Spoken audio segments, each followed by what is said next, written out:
The chapel was filled with candlelight, but Serafina Fairchild felt only cold. She stood at the altar in a gown of ivory silk, her hands trembling around a small bouquet of white heather. The vows were spoken. The priest smiled. The guests breathed a collective sigh of contentment, and not once did the Duke of Ashford look at her. His voice was steady, carved from duty, not warmth. His gaze rested somewhere just beyond her shoulder, fixed on the stained glass window as if the marriage were a business transaction he was eager to conclude. When the ring slid onto her finger, the metal felt colder than her own skin. She realized then that she had become a bride in name only, a transaction to settle a debt her father owed to the Ashford Duchy, a signature on a contract. The Duke had paid for her, and now she belonged to Ashford Hall. The carriage ride to his vast estate was silent. She sat across from him, watching the shadowed countryside roll past, her heart beating with the fragile hope that perhaps, once they were alone, the distance would melt. But when they arrived, he merely handed her over to a housekeeper, offered a curt nod, and disappeared into the east wing. Her wedding night was spent alone in a grand bedchamber, wrapped in sheets that smelled of lavender and abandonment. That was the first wound. In the weeks that followed, Serafina tried. She rose early each morning, dressed with care, and made her way to the breakfast room, hopping to share a meal with her husband. He was always already gone, his plate barely touched, his newspaper folded neatly beside a cup of cold coffee. She learned his routines from the servants. He rode at dawn, managed estate affairs until noon, took supper in his study, and retired late. She was a ghost in his home, drifting through corridors filled with ancestral portraits, whose painted eyes seemed to pity her. One evening she gathered her courage and knocked on the study door. His voice, low and guarded, allowed her entry. He stood behind a massive oak desk, letters scattered before him. She held a tray of tea, a small offering. "I thought you might like something warm," she said softly. He did not look up. "I do not take tea at this hour." "Then perhaps I could sit with you, only for a moment." Finally his eyes lifted. They were the color of winter storms and just as remote. "That will not be necessary. You should rest, Duchess. The hour is late."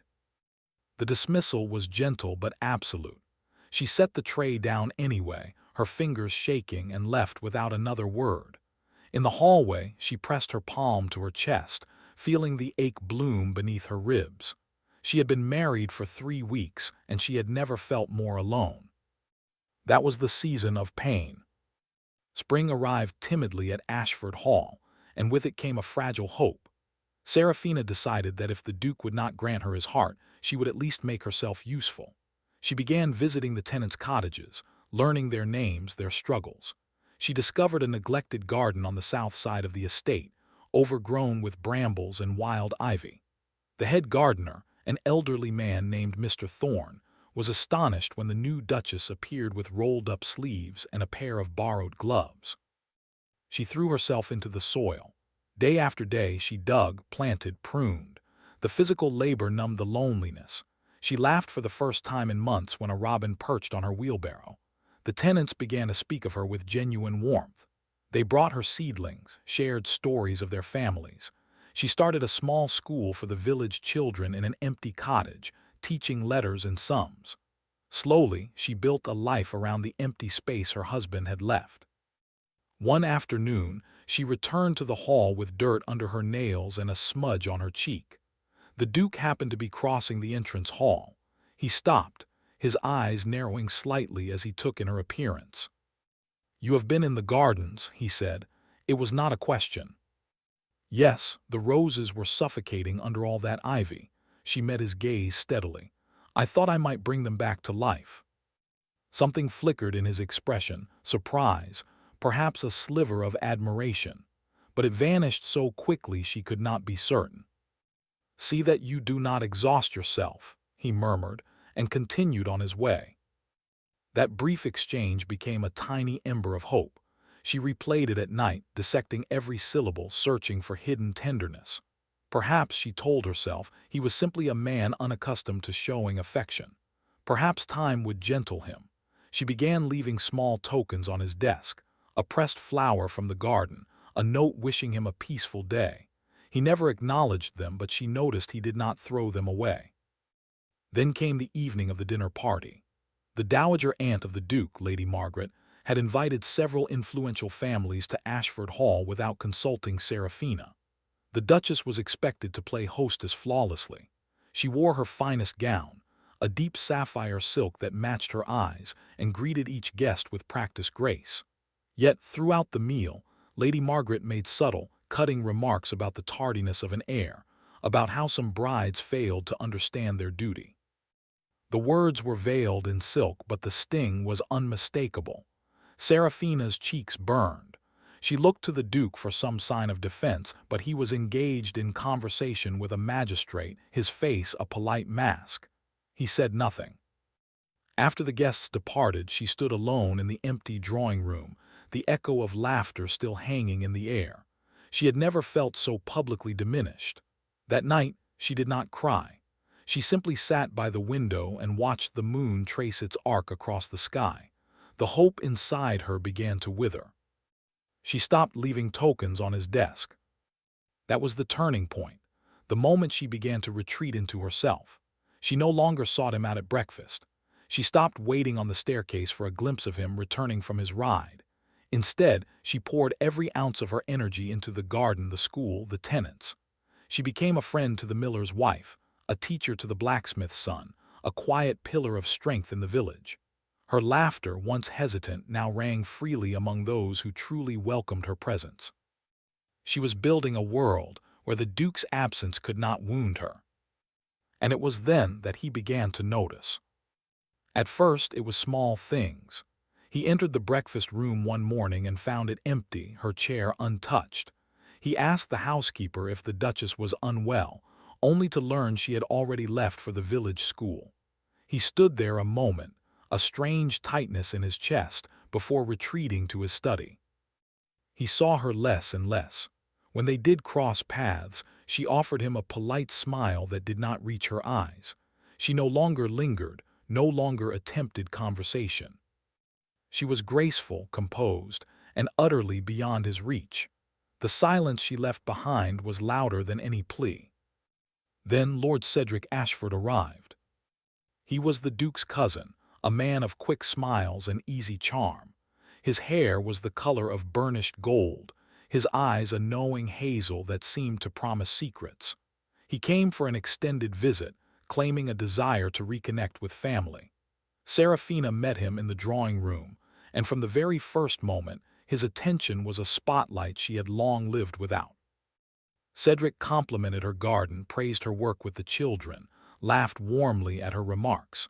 He took her arm during walks, bent his head close to hers in conversation, and filled the hall with the sound of his admiration.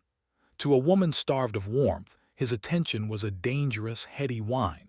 She knew in the depths of her mind that his flirtation was too smooth, too practiced. But she had been invisible for so long that being seen, even by a man of uncertain sincerity, felt like sunlight after a storm. The Duke noticed everything. He watched from the library window as Cedric led Seraphina along the garden path, her hand resting lightly on his cousin's sleeve. His jaw tightened. His fingers curled against the window frame. That evening at dinner, Cedric dominated the conversation, lavishing praise on the Duchess until even Lady Margaret raised an eyebrow. The Duke sat at the head of the table, barely touching his food, his eyes dark with something that looked alarmingly like jealousy. It was the first crack in his armor. After dinner, when Cedric had retired with a knowing smile, the Duke intercepted Seraphina in the corridor. His voice was harsher than she had ever heard it. "You seem to enjoy my cousin's company." She paused, turning to face him. There was a flicker of the old pain in her chest, but she met his gaze without flinching. "He is pleasant to speak with. Unlike some, he does not treat conversation as a chore." The Duke's expression flickered. "Cedric is a man of many faces. Do not be fooled by the one he chooses to show you."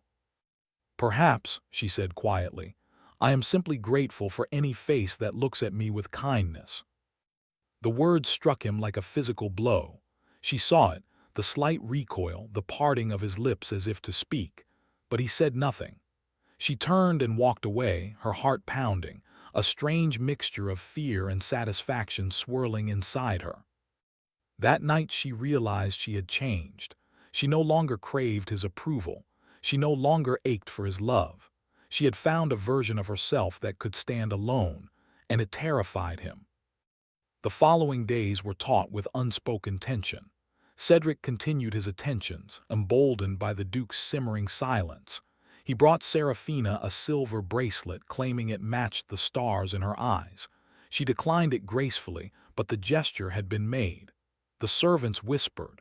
The dowager aunt tittered behind her fan. The scandal was a storm waiting to break. One afternoon, the Duke found Seraphina in the garden alone. She was kneeling beside a bed of lavender, her hands coated in soil. He stood at the edge of the stone path, watching her for a long moment. When he spoke, his voice was rough, unguarded. "Seraphina." She looked up, startled. He rarely used her name. "I need you to be cautious. Cedric is not what he seems. There are things I have kept from you, dangers I have tried to shield you from, but I cannot bear to see you harmed." She rose slowly, brushing the dirt from her skirt. "What dangers? You speak in riddles. I have been your wife for months, yet you have shared nothing of your life with me. Not your thoughts, not your fears. You have treated me like a piece of furniture. And now, when someone finally shows me a sliver of attention, you appear with warnings and demands." His composure cracked. "I have done what I thought was necessary to protect you." "Protect me from what?" Her voice trembled with the weight of all the lonely nights. "From loneliness, from feeling unwanted. You accomplished that quite thoroughly without any help." The silence that followed was heavy enough to crush. He took a step toward her, his hand half raised as if to touch her cheek. But he stopped himself. His eyes, those winter-gray eyes, were filled with a torment she could not understand. "There is more to this marriage than you know," he said, his voice barely above a whisper. "And I have been a fool to bear it alone." Before she could respond, a footman appeared, announcing an urgent message from the village. The moment shattered. The Duke turned away, his mask sliding back into place, but the crack remained, deep and irreparable. That evening, driven by a desperate need for answers, Seraphina did something she had never done before. She crept into the Duke's private study after the household had retired. The room smelled of leather and candle wax. His desk was a chaos of papers, ledgers, letters, legal documents. She lit a small lamp and began to read, her heart pounding with guilt and urgency. One letter, tucked beneath a false bottom in his drawer, caught her breath. It was written in a sharp, slanted script, signed by Lord Cedric himself. "Your Grace, the debt note of Baron Fairchild remains in my possession. Should you ever reveal the truth of its forgery, I will ensure the Duchess learns of her father's supposed crime, and the humiliation will destroy her. She is a pawn, Alexander, a lovely, valuable pawn. Keep your distance or I will use her. You know I will." Seraphina's hands shook so violently the paper rattled. Forgery. Her father's debt was a lie, a trap woven by Cedric to bind her to the Duke, to create a weapon. And Alexander, her cold, distant husband, had known all along. He had married her not out of indifferent duty but to rescue her from ruin. And his distance, his silence, was not rejection. It was a shield. The revelation broke something inside her, but it also ignited a fierce, trembling hope. She returned to her chamber and waited through the long hours of night. At dawn, she heard footsteps in the hall. She opened her door and found the Duke standing there, his cravat loosened, his eyes shadowed with exhaustion. He had clearly not slept. "I know about the forgery," she said, her voice steady. "I know about Cedric." He closed his eyes for a moment, as if bracing for a blow. "You were not meant to see that." "Why?" she demanded. "Why did you let me believe you did not care? Why did you let me drown in silence when you were only trying to protect me?" "Because if Cedric ever suspected that I loved you, he would have used it to destroy us both." The words tumbled out, raw and unpolished. He is cruel, Serafina. He has been scheming for years to claim the duchy. When he learned of my feelings for you, he manufactured the debt to force our marriage, intending to make you his leverage. I had to make him believe our union meant nothing to me. I had to keep you at arm's length, no matter how it tore me apart. Her breath caught, your feelings. He looked at her then, truly looked, and the walls he had built around himself crumbled into dust. I saw you 2 years ago at a country fair. You were laughing with a child, your hair coming loose in the wind. I loved you from that moment. When I learned of the plot against your family, I swore I would protect you, even if it meant you could never love me back. Even if it meant I had to become a monster in your eyes. Tears streaked down her cheeks, but they were not tears of sorrow. They were tears of overwhelming, aching relief. The coldness, the distance, the nights of desperate loneliness, it had all been a desperate act of love. I am not a monster, he whispered, his voice breaking. I am a man who has loved you too late and too poorly. Can you forgive me? She crossed the distance between them and took his face in her hands. His skin was warm, real, finally within reach. There is nothing to forgive, she said. You gave me a garden when you could not give me your heart. Now I am asking you to give it freely. That is all I ever wanted. He pulled her into his arms, his embrace fierce and trembling. It was the first time he had held her, and it felt like coming home to a place she had never been. They stood there as the sun rose, painting the corridor in shades of gold. But the threat of Cedric remained. Together they planned their countermove.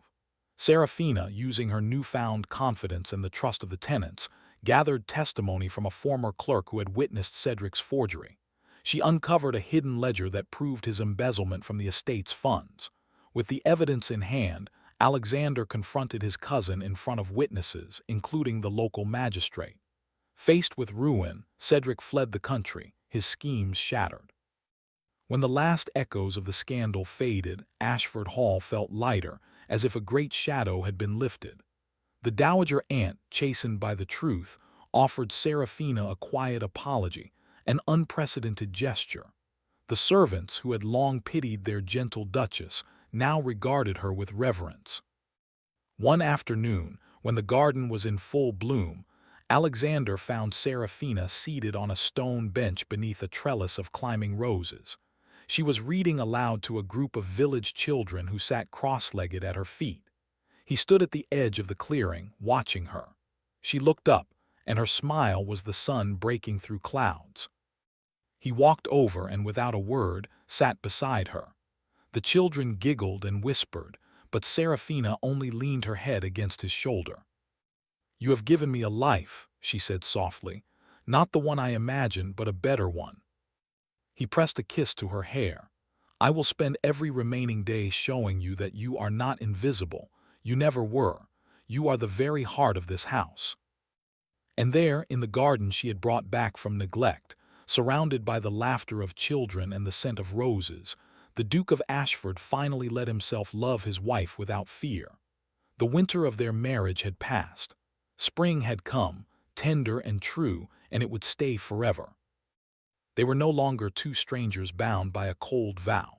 They were partners, friends, and finally, lovers who had found each other after walking through the longest night. The estate that had once felt like a gilded prison became a home. And every morning, when the Duke reached for his wife's hand and found it waiting, warm and real, he silently thanked the fates for the invisible bride who had refused to remain invisible, and in doing so, had taught him how to see.